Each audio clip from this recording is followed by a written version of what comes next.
के साथ शमशीर से। आप इस वक्त मेरे साथ देख रहे हैं साई न्यूज 24/7 लाइव, सच की आवाज। आइए आपको लेकर चलते हैं अहम कुछ खास खबरों। आज प्रयागराज में प्रेस कॉन्फ्रेंस द्वारा बताया कि 2024 में होने वाले लोकसभा चुनाव में अखिल भारतीय जनसंघ उत्तर प्रदेश में चुनाव लड़ेंगी। ये बातें अखिल भारतीय जनसंघ के प्रदेश अध्यक्ष कुलदीप पांडेय ने इलाहाबाद न्यूज रिपोर्ट्स क्लब में मीडिया से रूबरू होते हुए कही। प्रदेश अध्यक्ष कुलदीप पांडेय ने कहा कि अखिल भारतीय जनसंघ उत्तर प्रदेश के 22 जिलों में सक्रिय रूप से कार्य कर रही है। कहा कि अखिल भारतीय जनसंघ राजनीति में सदैव सक्रिय रही है। जनसंघ कभी भी किसी पार्टी में विलय नहीं की थी। अखिल भारतीय जनसंघ युवाओं को राजनीति में लाने के लिए 20% आरक्षण की मांग करती है। कुलदीप पांडेय ने कहा, जहां इस देश में सिर्फ गरीबों की बात होती है, हमें इस देश के मध्यम वर्ग का भी विशेष चिंतन करने की आवश्यकता है। कुलदीप पांडेय ने कहा कि युवाओं को राजनीति में लाने के लिए राजनीति की पाठशाला छात्र संघ, जिसको सरकार ने बंद कर दिया है, उसे बहाल किया जाए ताकि भारतीय राजनीति में युवाओं की भी भागीदारी हो। पूरी तरह से सक्रिय होकर और सभी चुनावों में भाग रही है। उत्तर प्रदेश के प्रदेश अध्यक्ष होने के नाते मैं यह घोषणा करता हूँ। एक्चुअली क्या है, जनसंघ आप अच्छी तरह से जानते हैं,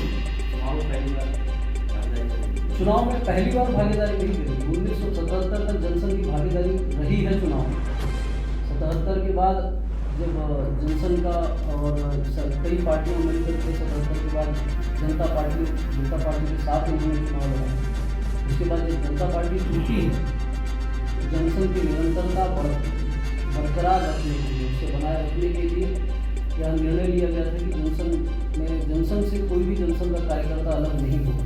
क्या धारा की परेशानी रही, क्या विषय था, मैं नहीं जानता हूँ, लेकिन जैसे हमने पढ़ा तो जनसंघ के दो भाग हुए, जिससे एक भाग से बीजेपी बनी और जनसंघ अपना निरंतरता प्रोफेसर बना कर इसको जनसंघ को राजनीति को उन्होंने सक्रिय और उसको निरंतर बनाया प्रोफेसर बलराज मधोक यह जनसंघ के संस्थापक सदस्य रहे। इस समय राष्ट्रीय अध्यक्ष कौन है? इस समय राष्ट्रीय अध्यक्ष जनसंघ के आचार्य भारतभूषण पांडे। प्रेस कॉन्फ्रेंस यह सबसे पहले समाज को, पूरे भारतवर्ष को यह बताने के लिए किया गया है कि जनसंघ जो है सदैव राजनीति में सक्रिय थी, है और आने वाले भविष्य में भी सक्रिय ही रहेगी। जनसंघ का कभी किसी संगठन में या किसी दूसरी पार्टी में विलय नहीं हुआ था और भविष्य में होने की भी संभावना नहीं। क्या जनसंघ चुनाव लड़ेगी? हाँ, इस वर्ष जनसंघ जो है उत्तर प्रदेश में सक्रिय रूप से चुनाव लड़ेगी। छात्रों को लेकर क्या मुद्दे?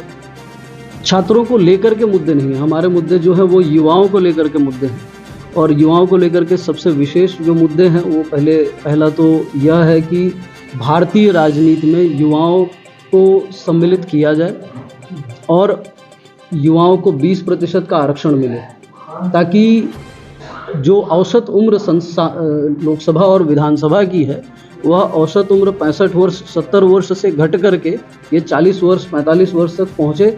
जितना युवा हमारा संसद रहेगा और विधानसभा रहेगी, उतनी ही मजबूती से यह देश चलेगा।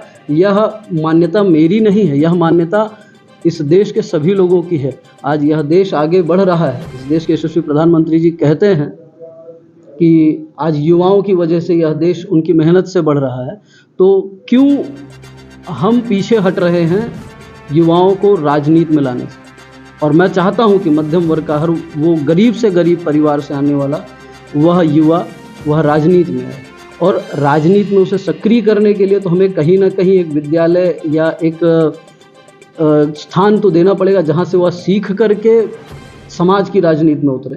तो उसके लिए छात्र संघ बहाली की भी मैं मांग करता हूँ, और पूरे भारतवर्ष में छात्र संघ बहाली होने के साथ साथ कहीं ना कहीं इसे शिक्षा में भी, जैसे एक सिलेबस होता है, एक सिलेबस में भी इसे इंक्लूड किया जाए, इसको सम्मिलित किया जाए और एक स्वरूप से एक पढ़ाई का एक भाग हो जाए। उत्तर प्रदेश में कितने सीटों पर लड़ेगी जैसा?